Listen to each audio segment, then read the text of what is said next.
भारत में assistant professor कैसे बन सकते हैं? सबसे पहले या तो आप नेट एग्जामिनेशन क्वालिफाई करो, which is your national eligibility test, जो कि एनटीए के द्वारा कंडक्ट कराया जाता है और ये नेशनल लेवल का एग्जाम होता है। या तो आप अपने अगर राज्य के अंदर असिस्टेंट प्रोफेसर बनना चाहते हो तो आप अपने राज्य के जो स्टेट एलिजिबिलिटी टेस्ट होते हैं आप उनको क्वालिफाई कीजिए। राइट, यही दो तरीके हैं इंडिया में असिस्टेंट प्रोफेसर बनने के। इसके अलावा जब आप पीएचडी कर लेते हो तो उसके बाद आप असिस्टेंट प्रोफेसर बनते हो। ये कुछ तरीके हैं जिनसे हम इंडिया में असिस्टेंट प्रोफेसर बनते हैं। अब ऐसे में बिहार के अंदर असिस्टेंट प्रोफेसर के 6000 प्लस पदों पर एक नया रेगुलेशन ड्राफ्ट आया है। अब ये रेगुलेशन ड्राफ्ट मैं क्यों कह रही हूँ कि सरकार का जुमला है या आप क्या जो भी कह लो, क्योंकि इसी बिहार गवर्नमेंट ने कुछ सालों पहले बेट की बात की थी, which is Bihar eligibility test, और ये बड़े बड़े वादे किए गए थे कि बेट अब कंडक्ट करवाया जाएगा बिहार में। तो जो स्टूडेंट्स नेट दे रहे हैं नेट भी देते रहो और बिहार के अंदर भी स्टेट एलिजिबिलिटी टेस्ट वाला एग्जाम होगा, ताकि बिहार के अंदर जो भी असिस्टेंट प्रोफेसर की भर्तियां आएंगी उसमें भी स्टूडेंट्स के पास एक चांस हो और मौका हो, विच इज़ फेयर इनफ। लेकिन हुआ क्या बेट नोटिफिकेशंस आए? मैंने तो नहीं सुना कि आए। अब ये नई चीज क्या आई है सरकार के द्वारा? इस ड्राफ्ट, इस रेगुलेशन के अंदर एक नई चीज की बात हुई है, विच इज स्लेट एग्जाम। मतलब अगर आप नेट कर रहे हो, वेल एंड गुड, अब आपको स्लेट क्वालिफाई करना होगा अगर आपको बिहार के अंदर असिस्टेंट प्रोफेसर बनना है। मतलब या तो नेट कर लो या तो आपके पास एक और ऑप्शन है स्लेट का। तो क्या बेट अमान्य हो गया? क्योंकि बेट तो इन्होंने निकाला नहीं, बेट भी वही काम कर रहा था, स्लेट भी वही काम कर रहा है। तो क्योंकि रीसेंट ड्राफ्ट के अंदर स्लेट लिखा हुआ है तो जाहिर सी बात है बेट तो नहीं होगा। और अगर बेट भी हो रहा है और स्लेट भी हो रहा है तो ये भी कंफ्यूजन है, क्योंकि वो दोनों सेम चीज, दोनों आपको एलिजिबल बना रहे हैं असिस्टेंट प्रोफेसर बनने के लिए। अब आप दोनों एग्जाम कंडक्ट करवाओगे या एक ही एग्जाम कंडक्ट करवाओगे, इस पर कोई क्लैरिटी नहीं है ड्राफ्ट के अंदर। मैं आपको वो लाइन पढ़कर बता देती हूँ जो ड्राफ्ट के अंदर लिखी गई है। ओके, यहाँ पर देख लो आप, इसी फोटो में मैं आपको दिखा देती हूँ।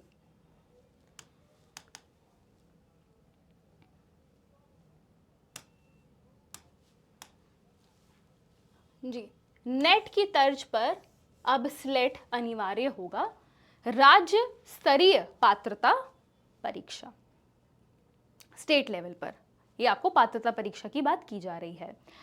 अच्छा, मैं आपको बेट वाला नोटिस भी दिखाना चाहती हूँ। चलो आओ एक बार बेट वाला नोटिस भी देखते हैं जो आया था। ये देखो, ये वो नोटिस था जो आपका 2023 अक्टूबर में आया था।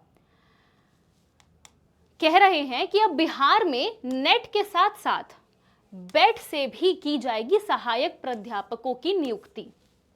क्यों पड़ी इसकी जरूरत? सही बात है, क्यों आया भाई? नेट तो था ही, आपको स्टेट लेवल पर चाहिए था बेट। बिहार के कई स्थानीय भाषाओं के अलावा विभिन्न विश्वविद्यालयों में कई ऐसे विषय हैं जिनमें अभी नेट नहीं होता है।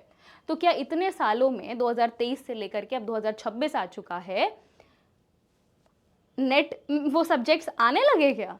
ओके, बिहार एलिजिबिलिटी टेस्ट में इन विषयों को सम्मिलित किया जाएगा। सब कुछ फ्यूचर टेंस में बात की जा रही है। खास बात यह होगी कि, खास बात है भाई, बिहार में सहायक प्रोफेसर की नियुक्ति में नेट की भांति बेट पूरी तरह मान्य होगा, लेकिन हम करवाएंगे नहीं। बेट के आ जाने से उन विद्यार्थियों को विशेष रूप से फायदा होगा जिनका विषय विशेष में करिकुलम या सिलेबस नेट से नहीं मिलता था। इनिशिएटिव बहुत अच्छा था, सोच बहुत अच्छी थी, लेकिन ग्राउंड लेवल पर कुछ नहीं हुआ। अब वापस से एक नया ड्राफ्ट आया है, उसमें बोला गया है कि अब हम स्लेट कंडक्ट करवाएंगे। मैं आपको ड्राफ्ट भी दिखा देती हूँ फॉर योर रेफरेंस। ये देखिए, SLET/SET means State Eligibility Test conducted by Bihar government or on its behalf for this purpose। अब अगर ये स्लेट एग्जामिनेशन कंडक्ट कराते हैं, इसी को /बेट एग्जामिनेशन ही बोलेंगे, या फिर बेट एग्जामिनेशन तो ये नहीं करवा पाए तो अब ये नया स्लेट एग्जामिनेशन करवाएंगे। काफ़ी ज़्यादा कन्फ्यूजन, काफ़ी ज़्यादा केओस क्रिएट कर दिया गया है। अच्छा, एक और सवाल जो हर एक स्टूडेंट के दिमाग में आ रहा है, जो कि मेरे भी दिमाग में आया और मैं आपके साथ वो डिस्कस करना चाहती हूँ, आप लोगों की राय भी जानना चाहूँगी कमेंट सेक्शन के अंदर। ज़रा ये सोचिए, अभी ये ड्राफ्ट रेगुलेशन आ गए आपके 2026, ठीक है, डन। असिस्टेंट प्रोफेसर के कितने पदों पर ये आए हैं, मतलब 6000 प्लस पदों की बात करी जा रही है अलग अलग विषयों में। विषयों का भी पूरा जो विषय का भी सब्जेक्ट जो है उसका भी पूरा लिस्ट जो है वो आपको इस ड्राफ्ट में मिल जाएगा। सब्जेक्ट का लिस्ट है, प्रॉपर हर चीज़ का लिस्ट है आपके पास में। नाउ अब जो बच्चा नेट क्वालिफाइड है, राइट, ठीक है, क्या आप उसको मौका देंगे? क्योंकि भाई नेट तो नेशनल एलिजिबिलिटी टेस्ट है, वो तो ज़िंदगी भर मान्य रहता है, इसको तो मौका मिलना ही चाहिए। तो अब आप स्लेट की बात क्यों कर रहे हैं, जब कोई हो सकता है बिहार का बच्चा होगा, बिहार का स्टूडेंट होगा, उसको आपने 3 साल पहले ये वादा किया कि बेटा देखो तुमको ना हम बेट करवाएंगे, ठीक है, अगर तुम नेट नहीं निकाल पा रहे हो क्योंकि नेट में कंपटीशन बहुत ज़्यादा है, लेकिन हम चाहते हैं कि तुमको रोज़गार मिले, तो हम तुम्हारे लिए बेट लेकर के आएंगे, बिहार एलिजिबिलिटी टेस्ट, तुम वो क्लियर करना और तुम असिस्टेंट प्रोफेसर बनना। वो आप ला नहीं पाए, अब आप इतने सारे पदों पर भर्ती लेकर के आ रहे हैं। अब होगा क्या, अब आपने ये भी बोल दिया है कि सिर्फ बिहार का बच्चा नहीं, अदर स्टेट के बच्चे भी यहाँ पर एलिजिबल हो जाएंगे। बीपीएससी में भी आपने यही किया, बहुत सारे लोग जो बिहार के नहीं थे, अदर स्टेट के थे, उनको मौका मिला, बिहार के बच्चों को, बिहार के लोगों को मौका नहीं मिला। जिस स्टेट में ऑलरेडी एम्प्लॉयमेंट रेट में इतनी प्रॉब्लम आ रही है, इतना माइग्रेशन चल रहा है, इतनी प्रॉब्लम है, आप अपने स्टेट की प्रॉब्लम को क्यों नहीं सॉल्व करते? क्यों नहीं आप इसको एक्सक्लूसिव बना लेते हैं कि अगर हम बेट क्वालिफाई करेंगे या अगर हम स्लेट क्वालिफाई करेंगे, चलो उस पर भी जो है डिस्कशन नहीं करते हैं। डिस्कशन ये भी तो हो सकता है ना कि हम अपने बिहार के बच्चों को मौका दें, उनको भी पीछे नहीं रहना चाहिए, उनको भी आगे आने का मौका दें। जब आप 2023 में ये चीज़ लेकर के आ चुके थे तो आपने एग्जाम क्यों नहीं कंडक्ट करवाया? क्यों हर साल बच्चा यही सोचता रहा कि अब बेट आएगा, अब बेट आएगा, अब बेट आएगा? बेट नहीं आया, अब आप स्लेट लेकर के आ गए।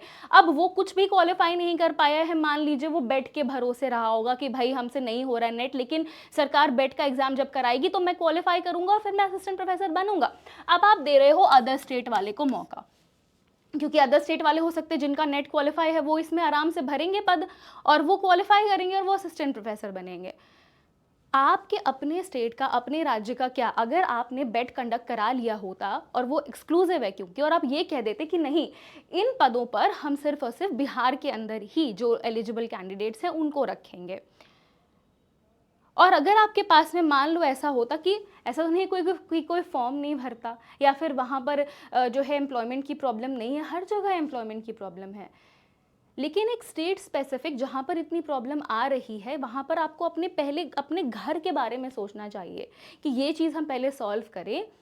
और अब बच्चा जो है, अब उसको आप नया चीज़ पकड़ा रहे हो कि चलो भाई अब तुम स्लेट क्वालिफाई करना, लेकिन ये स्लेट एग्जाम आप कब कंडक्ट करवाओगे? क्योंकि आप तो ये कह रहे हो कि हम जल्दी ही पदों पर भर्ती जो है वो लेकर आएंगे, हमको चाहिए असिस्टेंट प्रोफेसर्स, लेकिन स्लेट आपने कंडक्ट कराया नहीं।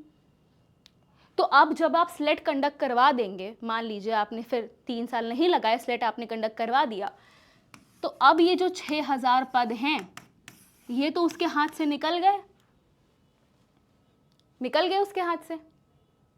तो ये सारी चीज़ों में क्या मतलब क्या है, बड़े बड़े ड्राफ्ट आ जाते हैं, बड़ी बड़ी नोटिस आ जाती है, बड़ी बड़ी खुशखबरियां आ जाती हैं, बहुत कुछ हो जाता है, लेकिन ग्राउंड रियलिटी यही है।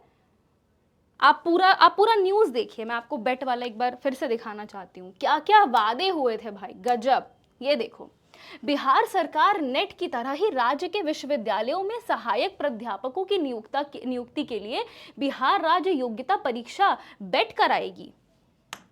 नहीं हुआ, ठीक है, हो जाना चाहिए था, मेरा बस ये कंसर्न है। राज्य के विश्वविद्यालयों में पढ़ाए जाने वाले विषयों के अलग अलग सिलेबस तैयार किए जाएंगे, ऑल इन फ्यूचर टेंस। सहायक प्राध्यापकों की नियुक्ति के लिए यह व्यवस्था करने वाला बिहार पहला राज्य होगा। हुआ बिहार पहला राज्य, बना पाया बिहार को पहला राज्य कर ऐसा। बिहार उच्चतर शिक्षा परिषद ने इस संदर्भ में प्रोसीडिंग को औपचारिक मंजूरी देते हुए इसका प्रस्ताव शिक्षा विभाग को भेजा है। तो क्या कर रही है शिक्षा विभाग फिर, जब भेज दिया गया है तो भेज दिया गया, ये तो फ्यूचर टेंस में नहीं है, तो प्रेजेंट की बात हो रही है 2023 के अंदर। इस मामले में उच्चतर शिक्षा परिषद ने विभाग को सिलेबस बनवाने का प्रस्ताव दे दिया है। तो कहां है सिलेबस? अब आगे की कार्यवाही शिक्षा विभाग को करनी है। हालांकि इस मामले में कैबिनेट की मंजूरी मिलना अभी बाकी है, तो शायद कैबिनेट की ही मंजूरी नहीं मिली होगी गाइस। वहीं इससे पहले बनाए गए सिलेबस पर यूजीसी की अनुमति भी लेनी होगी, शायद वो भी नहीं मिल पाई होगी। जानकारी के मुताबिक सिलेबस बनाने के लिए बिहार में पढ़ाए जाने वाले प्रत्येक विषय के लिए एक्सपर्ट कमेटी तय की जाएगी। अब आप ये बात सोचिए कि आप अदर स्टेट के लोगों को मौका दे देंगे जो नेट क्वालिफाइड होंगे, या फिर बिहार में ही जो नेट क्वालिफाइड होंगे, चलो एक बार उनको भी ले लेते हैं। आप यहाँ पर लिख रहे हैं कि जानकारी के मुताबिक सिलेबस बनाने के लिए बिहार में पढ़ाए जाने वाले प्रत्येक विषय, तो वो तो बिहार स्पेसिफिक हो गया, एक्सक्लूसिव हो गया, तो वो दूसरे या अदर राज्य का बच्चा कैसे समझेगा? यह कमेटी विभिन्न विषयों के सिलेबस के साथ बिहार की मातृभाषाओं अंगिका, मैथिली, इतनी प्यारी भाषा है, और भोजपुरी आदि भाषाओं के लिए भी सिलेबस बनाएगी। यार क्या लंबे लंबे वादे हैं भाई। नेट में शामिल विषयों के सिलेबस भी बिहार के परिप्रेक्ष्य में बनाए जाएंगे। जानकारी के मुताबिक 19 सितंबर को प्रदेश के शिक्षा मंत्री प्रोफेसर चंद्रशेखर की अध्यक्षता में हुई उच्चतर शिक्षा परिषद की दूसरी बैठक में सहायक प्राध्यापक संबंधी अर्हता के लिए बिहार राज्य योग्यता परीक्षा प्रारंभ करने पर सैद्धांतिक सहमति दी गई थी। तो कहां है फिर जब अनुमति दे दी गई थी तो सहमति? दरअसल हाल ही में यूजीसी ने सहायक प्राध्यापकों की न्यूनतम योग्यता पीएचडी की अनिवार्यता समाप्त कर दी है। इसके बदले नेट अथवा समकक्ष परीक्षा का प्रावधान किया है। इसी को देखते हुए यह निर्णय लिया गया है। Very good initiative, wasted. और अब स्लेट की बात हो रही है। सेट। देखो ठीक है, सब कुछ अच्छा है, लेकिन रिजल्ट आना चाहिए, सिलेक्शन होना चाहिए, बच्चों के साथ धोखा नहीं होना चाहिए, बस ये चीज है। This should not be done. अगर कुछ वादे किए गए हैं, अगर ये चीजें इतने मतलब इतने अच्छे या इतने पॉजिटिव नोट पर आई थी, तो पॉजिटिव नोट पर होनी चाहिए थी। आप पढ़कर देखो, दिस इज सो ब्यूटिफुल, लेकिन ग्राउंड लेवल पर नहीं की गई। Opportunity wasted. क्या राय है आपकी, जानना चाहूंगी कमेंट सेक्शन के अंदर। अगर आपको वीडियो अच्छी लगी, पसंद आई है, then do not forget to like, share और सब्सक्राइब भी कर दीजिएगा चैनल को। असिस्टेंट प्रोफेसर यूजीसी नेट से रिलेटेड जो भी इन्फॉर्मेशन होती है आपको इस चैनल पर मिल जाती है। साथ ही साथ पेपर 1 और पेपर 2 की संपूर्ण तैयारी भी आपको यहाँ पर कराई जाती है। साथ ही साथ मैं आपको एक और चीज़ बताना चाहूँगी, अगर आप असिस्टेंट प्रोफेसर की तैयारी कर रहे हैं, ऑलरेडी आपका नेट क्वालिफाइड है, तो आपको असिस्टेंट प्रोफेसर जो भी सब्जेक्ट्स आए हैं उसके अंदर तैयारी करने की ज़रूरत पड़ेगी। और हमारे जो असिस्टेंट प्रोफेसर के बैचेस है और यूजीसी नेट के बैचेस हैं, अभी उन पे सेल भी चल रही है, तो आप वो जो बैचेस हैं उनमें एनरोल भी कर सकते हैं। कूपन कोड के लिए आप अंशिका कूपन कोड का इस्तेमाल कर सकते हैं, जिससे आपको मैक्सिमम डिस्काउंट भी मिल जाएगा। मैं एक बार बता देती हूँ आपको। आप हमारे एप्लीकेशन पर जाएंगे, अप्लाई कूपन के अंदर अंशिका कूपन कोड अगर आप अप्लाई करेंगे तो आपको हमारे सभी बैचेस में जो लेटेस्ट डिस्काउंट चल रहे हैं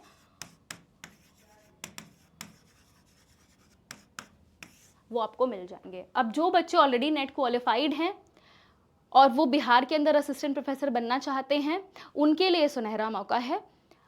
मौका ना जाने दें, अपनी तैयारी को आज से शुरू करें। Thank you very much, take care everybody, bye bye.